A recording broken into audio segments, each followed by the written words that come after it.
Welcome to the New Look for Pete's Sake podcast. I'm David O'Connor with David O'Connor Real Estate. And I'm Alex Blencarn with Blencarn Real Estate. And today we're going to be discussing the Peterborough City January 2024 market stats. So sit back, relax, get ready to be entertained.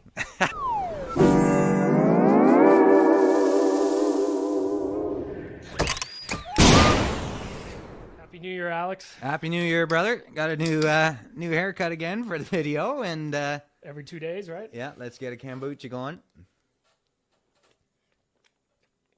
Not bad. Not bad. We're hoping if we start getting views that we can get an official sponsor. So this is the unofficial kombucha, organic bio kombucha sponsor. Unofficial. Yeah. Hopefully, if we get over 10 views, then maybe we can get a sponsor.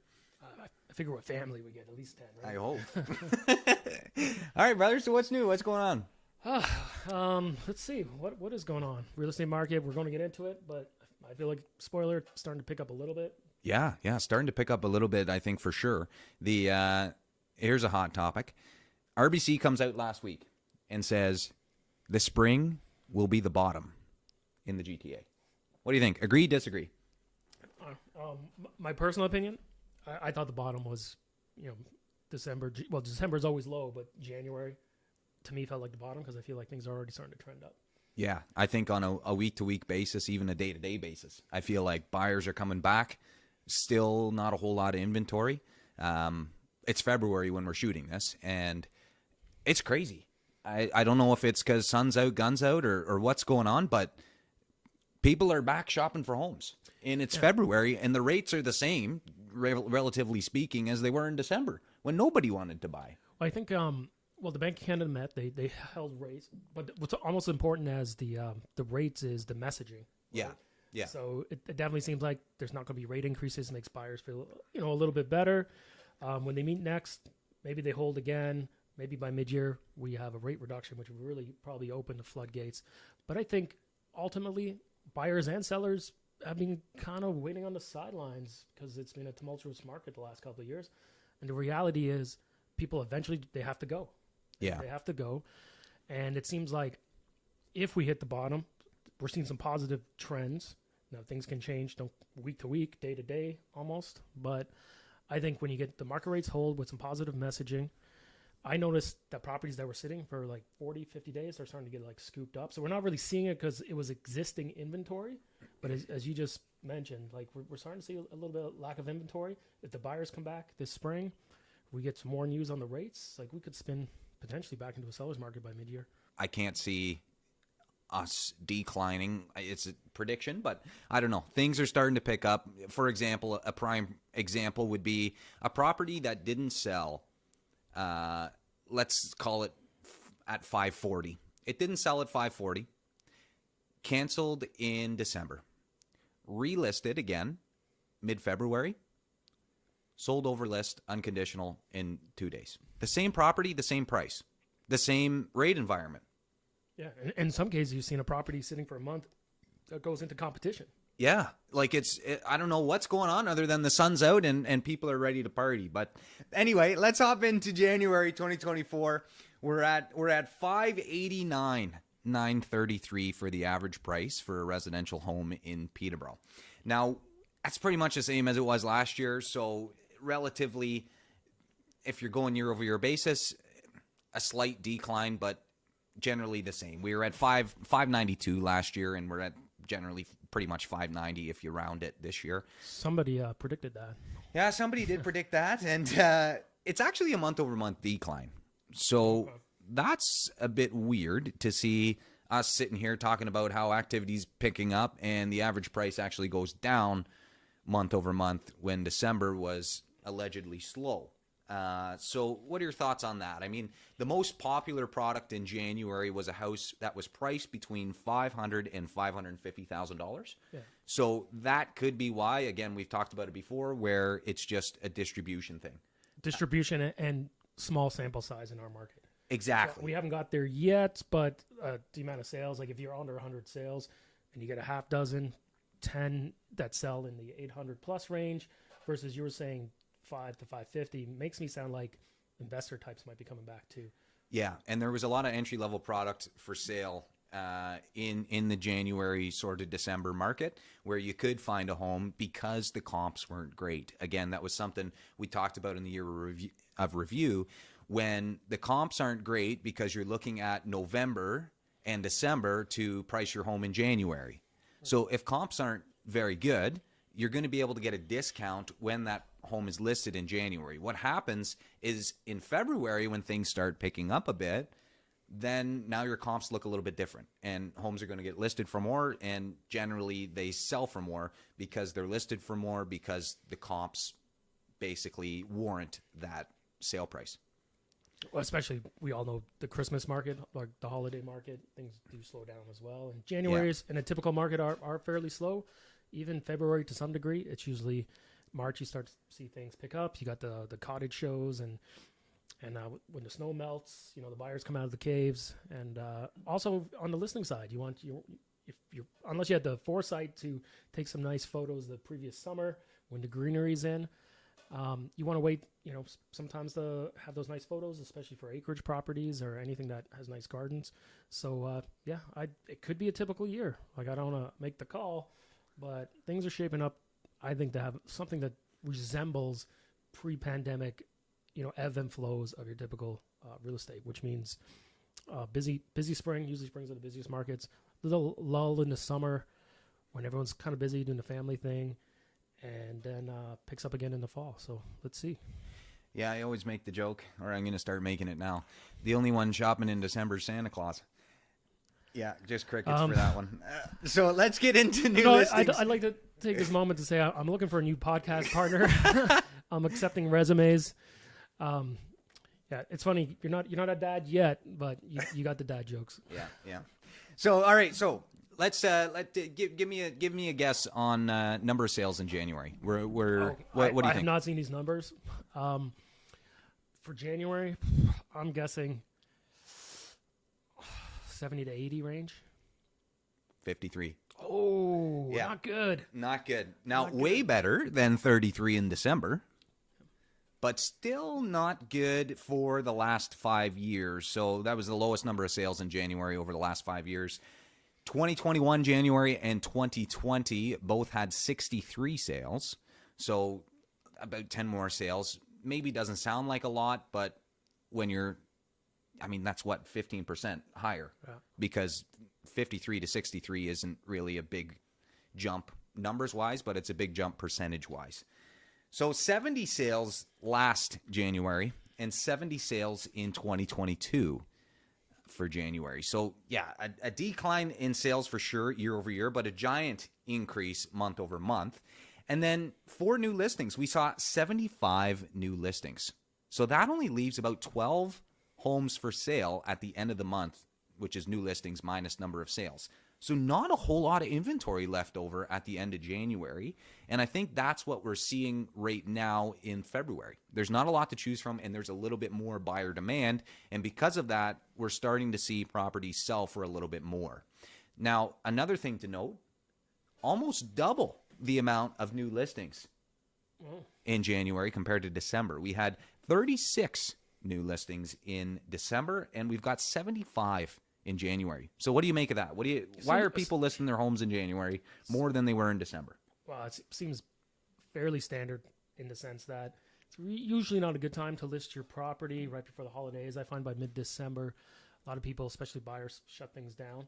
So you're not usually going to get your bang for your buck. And if anything, the active buyers tend to get deals in those markets. So if I was advising a seller and they wanted to go in December, I would talk them into holding to maybe the second week of January. You want a week for people to get back into routines after the holidays, because you want to make that big splash when you hit the market is huge. So, man, I feel like the best deals are around Christmas or sometimes long weekends. And that, I guess, brings us to the point of, okay, the best deals are around Christmas. Does it make sense to shop around Christmas? And again, this comes back to what we've talked about before of, buying a house is so important and it's such a big decision. Even though the best deals are around Christmas, maybe there's not as much inventory to choose from. Maybe you can get a good deal on the buy side, but, also maybe it makes more sense for your situation to wait until spring. Like I've talked to a lot of people that are wanting to wait until spring for whatever reason, whether it's a rate reason, whether it's more inventory to choose from, or whether it's just we shop for homes in the spring. We shop for homes in the spring and we shop for homes in the fall, and that's that sort of thing. What I would sometimes tell clients when it comes to the spring market, especially if it's a more traditional year, is if you're listing, you kind of want to be part of that first wave before there's a lot of inventory. I find that first wave, when the buyers are back, the first wave of listings can do really well. And then, usually by the end of a typical spring market, it gets a little oversaturated, and the buyers have more options. Yeah, so let's hop into these last two stats here, and we can discuss a little bit more about maybe what's happening currently. So last stat here, we've got the average days to sell a home in January. It was 42 days. Now, that sounds like a lot, but we're down from 51 in December. So 51 days to sell your home in December on average, and we're 42 days to sell your home on average in January.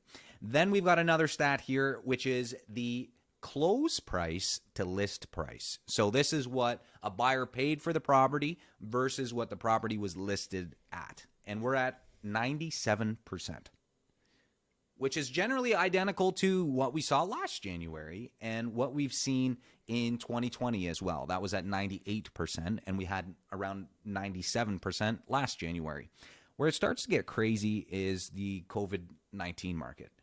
January 2021, close price to list price, homes sold for 106% of what they were asking. In 2022, that jumped up to 119%. Now, again, that's not typical. Typical is just under list, and that's what we saw in January. So it's encouraging to see, okay, maybe things are starting to pick up, but you're still getting a home for generally slightly under list. So, it's a $500,000 list. Maybe you get it for $480 sort of thing. And that's sort of what we saw in January. And what do you think? Are we going to continue to see that, or do you think we'll start to see homes sell over list? And I guess a caveat to that question, the reason they sold over list is because they were holding offers. Yeah, that's what I was going to will we see that environment in Peterborough in 2024? So I think the 2021-22 market, for the most part, especially for January numbers, they're anomalies. There was a lot of holding, especially that coming out of the holidays going into 2022. The market blew up. The peak was in February, which is usually a down month. There was a lot of people holding. There was a lot of activity, not a lot of inventory. Spike prices, so people were holding at a below market value. So I feel like that skews those stats when things are selling for what you said. 119%. Yeah. So 18-19% above list. Yeah. But on average too. It's not like you have this rock star agents that are finding this money that you shouldn't have gotten. It's because your $600,000 house was listed at $499, and you held offers because there's less inventory, drum up some competition to get multiples and try to weigh them against each other to drive the price up. I guess that's where the agent value can come in. But we're seeing a more balanced market, even though we're kind of in the first seller's market in over a decade. But I think just below list is more signs of something closer to a balanced market. And to answer the caveat question, I do think if buyers come back and the inventory doesn't go there, then people will start holding again, and that will skew that number. I think so too. I think so too. We've seen, don't quote me on this because it's just anecdotal, eyeball checking the market. Oh, wow, that sold for that. Oh, it was holding. I've seen maybe 3 to 5 properties that were holding in Peterborough maybe over the last 2 weeks. So it is starting. Will it continue, and will that strategy work for every property? Not necessarily, right? Like, I think it became a trend because demand was so high and rates were so low. What blows me away about this market in February, the rates are the same. You're still 5.5% to 6% for a fixed rate. But for some reason, other than sun's out, guns out, the the buyers are back, and I don't know why. How much does the weather play into it? Honestly, is it the sun's out? It's somehow 8 degrees and sunny in February because of, unfortunately, global warming. But it's 8 degrees and sunny in February, and now let's go shop for a home because there's not snow. And is that sort of maybe what we'll see an early spring market because of the weather? It can impact it, especially actually another bunch of my clients. You tend to get deals on the waterfront market if you can weather the cold. I've seen a lot of people get deals, but by the time it melts, like people are going to come out in droves. I don't know. I'd say buyers are back. There's a lot of reasons, but one of them is sitting on the sidelines. Like there's people who wanted to go. They wanted to go 2 years ago. Rates got really high then, or there was too much competition. You know, we're seeing people holding 30 offers on properties. When there's 30 offers, it means 29 people lost, right? So there's a lot of buyers who lost, in some cases, double-digit competitions. They kept putting offers in, agents working their ass off, but it's just the nature of that market. And then we spin into the rates go up. And in some cases, it put people out of the market they want to be on, right? And then now you're seeing a little bit more inventory. We kind of shifted a little bit into a buyer's market. People get over the holidays. I find it takes a couple months for the messaging to get across. Like, oh, the buyers are catching up with the market. Mm-hmm. And they're like, okay, we might have a little bit more control than we did last year, plus the good weather, good positive messaging from the Bank of Canada, a lot of factors. But yeah, I think it's going to be interesting to see, and that's something that we're going to watch. I mean, from month to month, is that close price to list price ratio. We hadn't really talked about it before because we were sort of in a seller's market in, spring of 2023. Things were starting to pick up, but I mean, it wasn't something we'd sort of tracked before, but I think it's going to be important to track, throughout this year, because I think we will start to see, like, looking anecdotally and speaking on it, I think we're going to see that number increase in February. Like, I don't know if it's going to be above 100, but I do think it's going to be above 97%. So it's going to be interesting to watch that and see sort of what's happening. Now, it's tough to track on a month-to-month basis. It's definitely important if you are thinking about transacting in the market that you do speak with a professional, because they will know what's happening day to day. They will know, okay, are things starting to pick up again? Should we list our home? Like, yes, okay, give me a call when things are starting to pick up.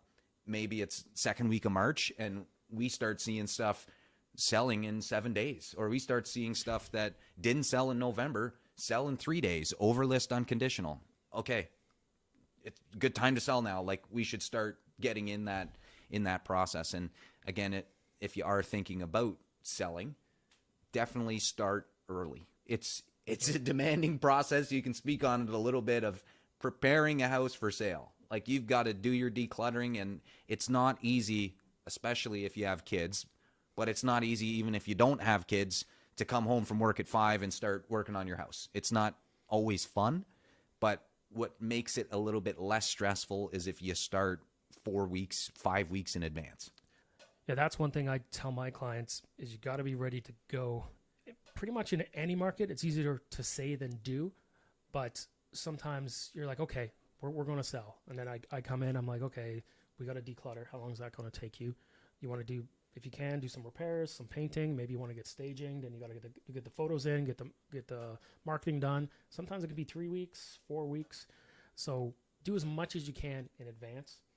In a perfect world, it'd be good to have your listing ready to go in case you found something, especially when you're buying and selling. Yeah. But I would say it might be a good time this spring for people to go and go early. Yeah, and then I guess final question of the podcast. Are we going to see an appetite for sale of buyers' property conditions in 2024? Is that era done? Or is that done? Or are we going to see, I mean, it varies on the property, but is that something that we're going to see in 2024? Are people going to have the luxury of getting their house ready for sale after they find a place, have that, 60 days to sell their place before they end up purchasing and closing on that property? Is that luxury going to exist in 2024? What do you think? I think it exists right now. Like, I got a couple of deals done like that. And it's, again, we shifted into the first buyer's market in over 10 years. So right now there is an appetite. 2022, if you had we call it SOBP, sale of buyer's property condition, even if you had good money, they would just discard you because they had 29 other offers, right? Yeah.